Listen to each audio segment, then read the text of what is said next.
Bismillahirrahmanirrahim. Assalamualaikum warahmatullahi wabarakatuh. Bapak-bapak dan ibu-ibu para peserta webinar pengabdian masyarakat.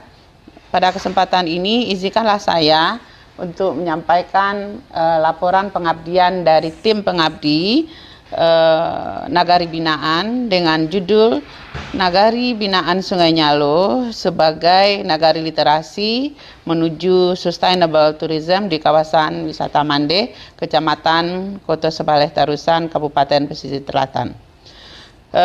Tim dari pengabdi ini adalah saya sendiri sebagai ketua, Siti Fatimah, kemudian anggotanya adalah Profesor Agustina, kemudian Pak Dr. Ade Zafri MPD, Hera Astuti, dan kami dibantu juga oleh beberapa orang mahasiswa dari Asosiasi Pencinta Buku.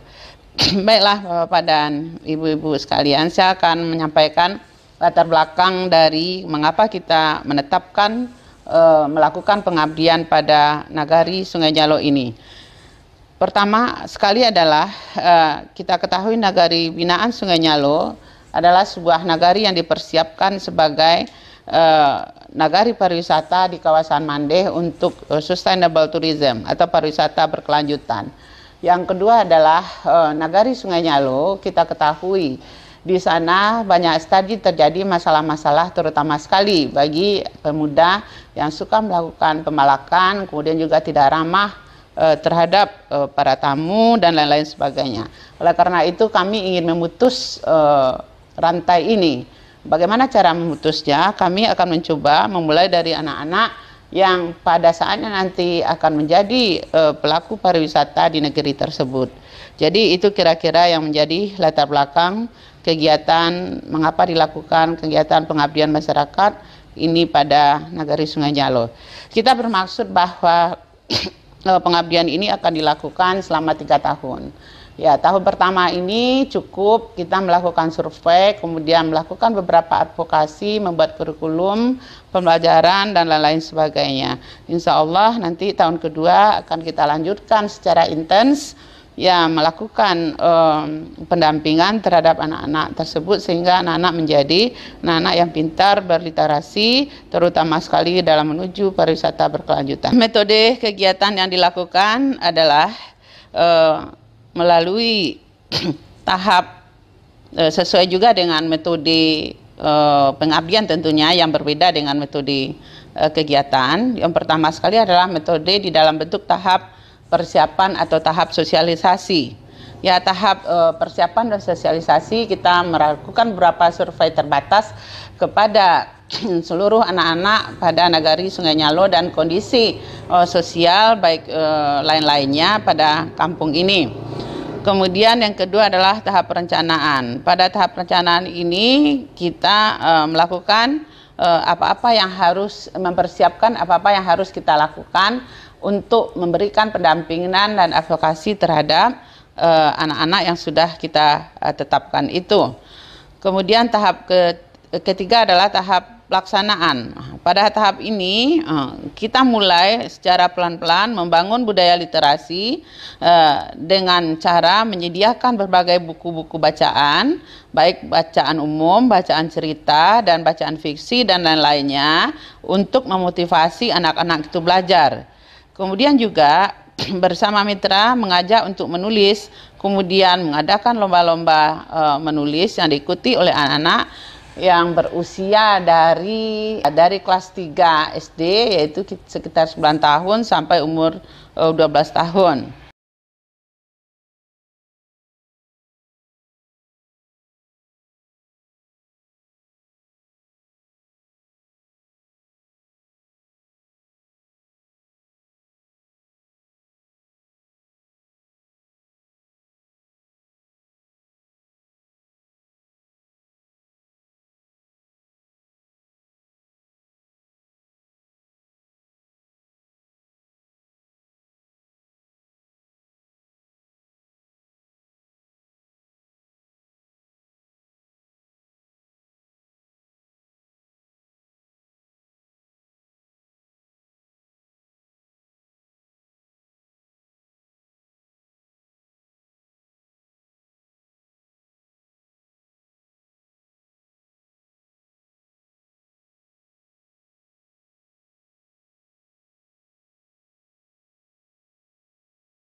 orang, itu yang kami rasakan.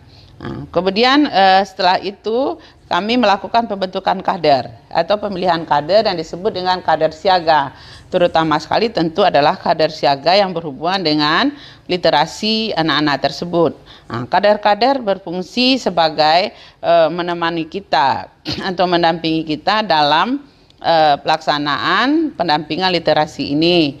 Kemudian setelah kita tinggalkan, kader yang mengontrol anak-anak tersebut, baik tugas-tugasnya, kemudian pekerjaannya, dan apa-apa yang bersangkutan dengan anak-anak tersebut. Kita juga mempersiapkan berbagai alat dan media sumber belajar untuk kegiatan literasi ini. Misalnya seperti yang sudah kita sebutkan tadi, kita menyiapkan sebuah tas kecil yang berisikan alat-alat perlengkapan untuk literasi, seperti buku tulis, pulpen, pensil, penghapus, pena, dan segala macamnya.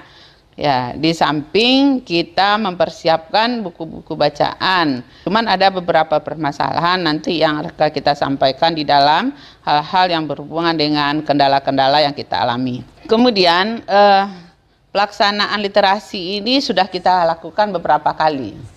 Ya, pertama kita memberikan pengetahuan umum yang disampaikan oleh saya sendiri sebagai ketua peneliti, kemudian dilanjut oleh Ibu Profesor Gustina, beliau sebagai pakar literasi, bagaimana bisa anak-anak berliterasi dengan benar dan baik. Pada kegiatan pertama, ya, kita mencoba memberikan pengetahuan sesuai dengan situasi yang terjadi pada hari ini, yaitu tentang situasi COVID yang melanda bangsa kita termasuk di negara itu sendiri.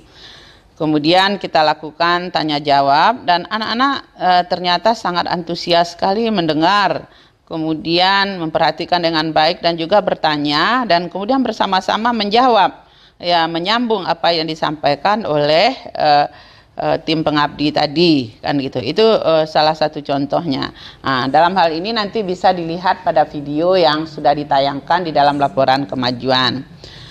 Kemudian kita memberi tugas pertama itu adalah supaya anak-anak membuat tentang family history atau sejarah keluarga mereka. Ya, sebelumnya kita berikan rambu-rambu atau indikator apa yang mereka harus lakukan.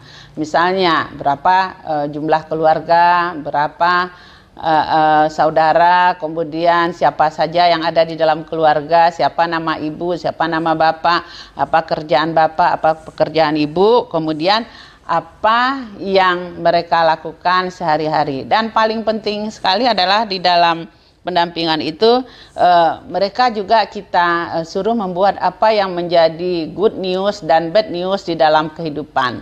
Nah, kemudian setelah pertemuan kedua, hal ini mereka presentasikan. Ya, kita tidak menduga apa yang mereka prestasikan itu di luar jangkauan, di luar dugaan kita. Artinya apa? Dia bisa mempresentasikan itu dengan baik dan lugas sekali. Malah sampai kita sebagai tim peneliti dan semua anggota yang hadir pada saat itu meneteskan air mata dari beberapa presentasi yang dia sampaikan oleh anak-anak tersebut. Untuk jelasnya mungkin Bapak Ibu bisa melihat nanti dari video yang kita tayangkan.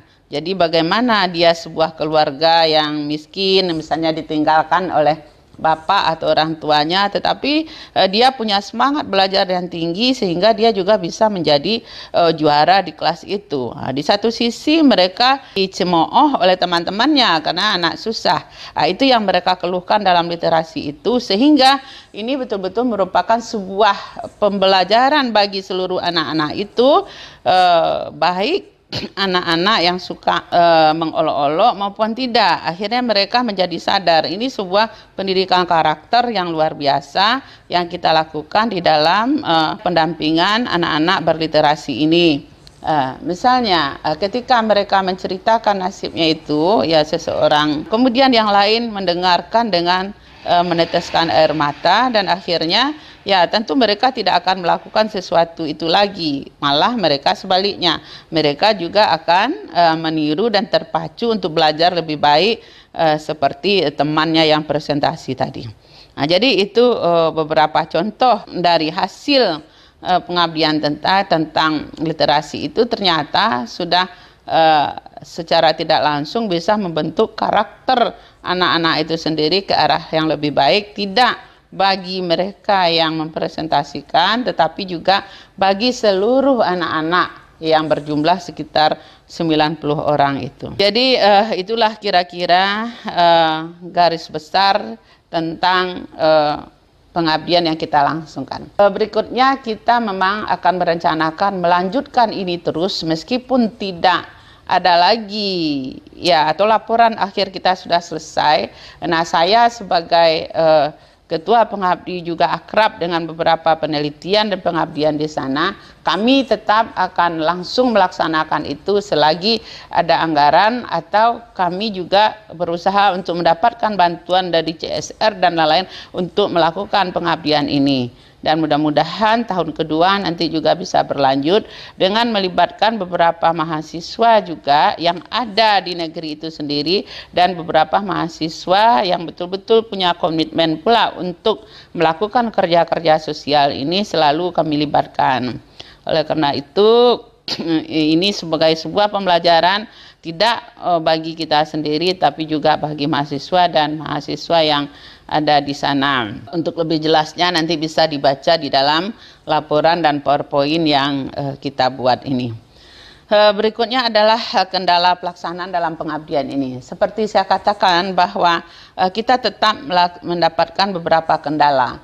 Misalnya adalah bahwa fasilitas yang kita dapat hari ini adalah sangat sederhana. Karena ini merupakan juga bagian dari advokasi kita. Alhamdulillah Nagari Sungai Nyalo sudah memiliki gedung serbaguna di dalam keadaan yang masih belum selesai, jadi masih kerangka. Jadi anak-anak belajar di situ dengan kursi yang tersedia. Alhamdulillah kursi ini diantara cukup dan tidak mencukupi.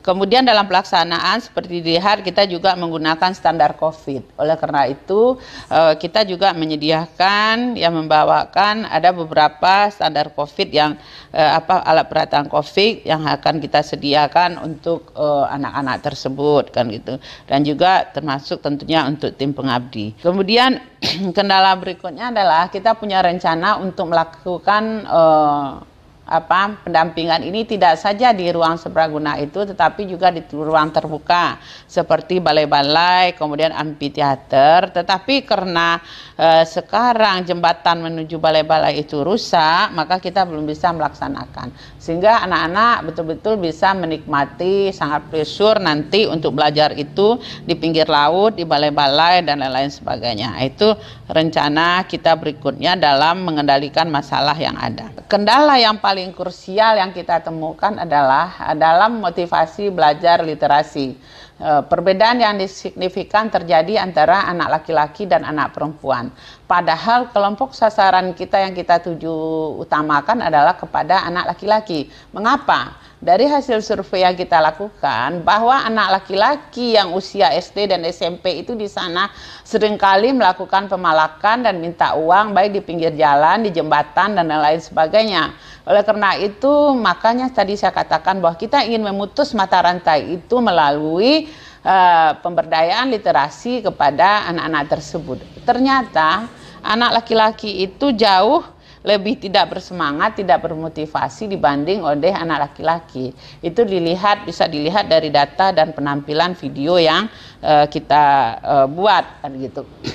Nah, oleh karena ini sebuah pekerjaan penting bagi kita bagaimana bisa memotivasi anak-anak itu juga bisa berliterasi, anak-anak laki-laki itu, anak pria itu bisa berliterasi juga lebih baik daripada anak-anak perempuan kalau tidak sesamanya, karena memang sasaran kita anak laki-laki ini karena yang suka mengganggu di jalanan. Jadi itu juga erat kaitannya dengan latar belakang mengapa kita melakukan pengabdian di negeri ini.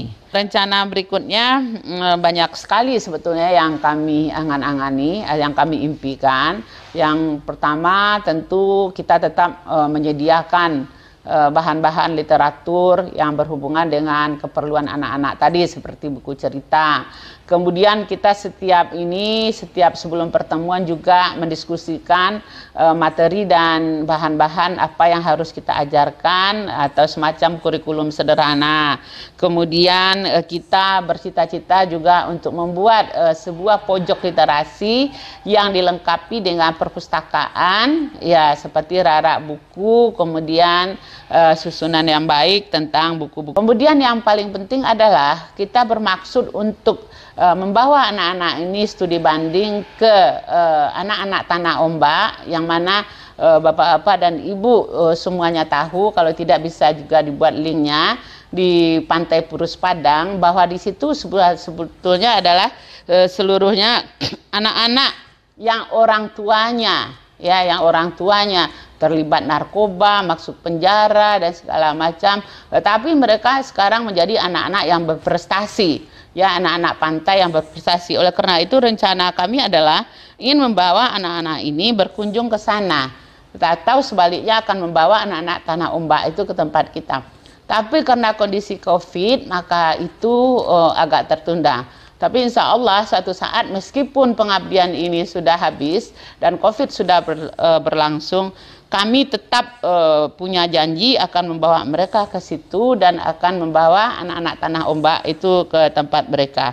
Ini penting sekali untuk sharing mereka pengalaman, sehingga mereka menjadi anak-anak yang berprestasi, terutama sekali yang pintar berliterasi, baik secara lisan maupun secara tertulis. Kemudian kami juga ingin bekerja sama dengan beberapa CSR yang bisa membantu gerakan sosial ini, gerakan sosial berliterasi anak-anak ini tentunya. Kemudian juga lebih mengintensifkan kerja-kerja kader yang sudah kita bentuk sebagai kader siaga. Mungkin itu beberapa hal penting yang bisa kami sampaikan. Bagaimana pelaksanaan nagari binaan di Sungai Nyalo ini, kawasan wisata terpadu Mande, yang sudah kami lakukan bersama tim dan mahasiswa-mahasiswa yang membantu saya. Keluaran kami juga luar biasa. Ya, pertama keluaran yang di media cetak, yang diminta 1, kami bisa melaksanakannya sudah sampai 2. Mungkin berikutnya nanti setiap kegiatan kita juga akan uploadnya ke dalam media cetak, yaitu Pade sama Rakyat Merdeka. Kemudian juga berita masuk ke online websitenya Pemerintahan Pesisir Selatan. Nah, jadi demikian saja. Mudah-mudahan dengan terdesiminasinya kegiatan ini bisa menjadi menjadi pembelajaran juga bagi nagari-nagari binaan lainnya. Izinkan saya dalam kesempatan ini tentunya mengucapkan terima kasih banyak kepada LP2M, kemudian kepada seluruh perangkat nagari yang ada di Sungai Nyalo, kepada mahasiswa Sungai Nyalo yang juga sudah membantu para kader, kemudian juga teristimewa pada mahasiswa-mahasiswa saya yang selalu mendampingi kami untuk bekerja itu. Tanpa beliau, tanpa anak-anak ini, tidak mungkin pekerjaan ini bisa selesai, apalagi dalam kesibukan saya. Jadi persoalan-persoalan teknis biasanya sangat dibantu sekali oleh mahasiswa-mahasiswa saya. Tentunya salam pengabdian, salam sehat buat kita semua. Semoga pekerjaan kita ini dirahmati oleh Allah dan berguna bagi masyarakat banyak tentunya. Demikian saja, banyak maaf, wabillahi taufiq wal hidayah. Assalamualaikum warahmatullahi wabarakatuh.